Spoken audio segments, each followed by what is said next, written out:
اعوذ باللہ من الشیطان الرجیم، بسم اللہ الرحمن الرحیم۔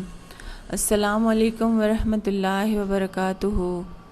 میرے یوٹیوب کے عزیز ویورز، امثال القرآن میں ہمارا آج کا موضوع ہے ریاکاری کرنے والوں کی مثال۔ سورہ البقرہ کی آیت نمبر 264 میں اللہ تعالیٰ کا ارشاد ہے، ترجمہ: اے لوگو جو ایمان لائے ہو، اپنے صدقات کو احسان جتا کر اور اذیت دے کر ضائع مت کرو، اس شخص کی طرح جو اپنا مال لوگوں کو دکھانے کے لیے خرچ کرتا ہے اور اللہ اور یوم آخرت پر ایمان نہیں رکھتا، تو اس کی مثال چکنے پتھر کی مثال کی طرح ہے، جس پر مٹی ہو، پھر اس پر تیز بارش پڑے تو وہ اس کو صاف چٹان کی طرح چھوڑ دے، اور جو کچھ انہوں نے اجر کمایا اس میں سے کسی چیز پر بھی وہ قدرت نہیں رکھیں گے، اور اللہ کفر کرنے والوں کو ہدایت نہیں دیتا۔ اللہ تعالی ہمیں ایسی حالت سے معاف فرمائے، آمین یا رب العالمین۔ مثال سے حاصل ہونے والے فوائد اور احسان جتانے کی مذمت۔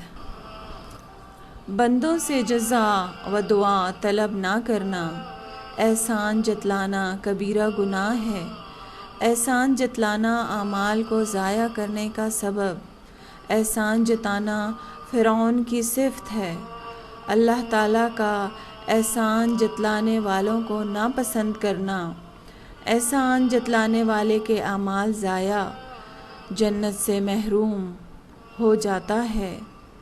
اللہ تعالیٰ صرف خالص عمل قبول کرتے ہیں، اور ریاکاری شرک اصغر ہے، کیونکہ ہر وہ نیکی اور ہر وہ کام، ہر وہ احسان جو آپ لوگوں کو دکھانے کے لیے کرتے ہیں اور لوگ اس کی تعریف کر دیتے ہیں، تو آپ کو اس کا اجر دنیا میں مل گیا۔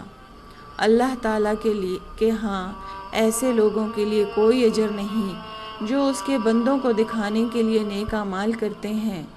ہمارے اعمال تبھی خالص ہوتے ہیں جب ہم ان کو خالصتاً اللہ کی رضا اور خوشنودی حاصل کرنے کے لیے کرتے ہیں۔ اللہ تعالی ہمیں ایسے نیک اعمال کرنے کی توفیق عطا فرمائے۔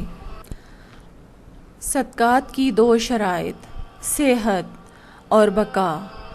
صحت میں اخلاص ہونا چاہیے، یعنی کہ صدقہ خالص اللہ تعالیٰ کے لیے ہونا چاہیے، اور اس کی بقا سے مراد ہے کہ یہ صدقہ باقی رہے، یعنی ضائع نہ ہو جائے، اور یہ اسی صورت ممکن ہے کہ جب ہم منع و اذی سے پرہیز کریں، یعنی کہ نہ تو اپنے صدقات کو جتائیں اور نہ ہی یہ دوسروں کو اذیت پہنچانے کا سبب بنے۔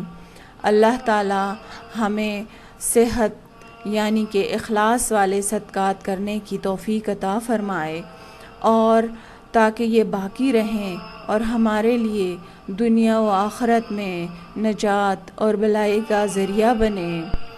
اللہ تعالی ہمیں شیطان کے وساوس سے اپنی پناہ میں رکھے، اور اللہ تعالی ہمیں قرآن کے علم کے ساتھ ساتھ نیکی کی ہدایت عطا فرمائے۔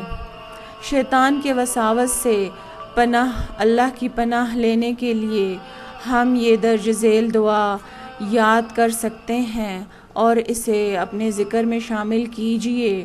آپ یہ دعا اس سلائیڈ پر دیکھ سکتے ہیں۔ کان رسول اللہ صلی اللہ علیہ وآلہ وسلم یقول فی دعا اللہم انی اعوذ بک من العجز والکسل والجبن والبخل والحزم والقسوۃ، اور یہ پوری دعا آپ پڑھیے اور یاد کیجئے۔ اللہ تعالی میرا اور آپ کا حامی و ناصر ہو۔ والسلام علیکم ورحمۃ اللہ وبرکاتہ۔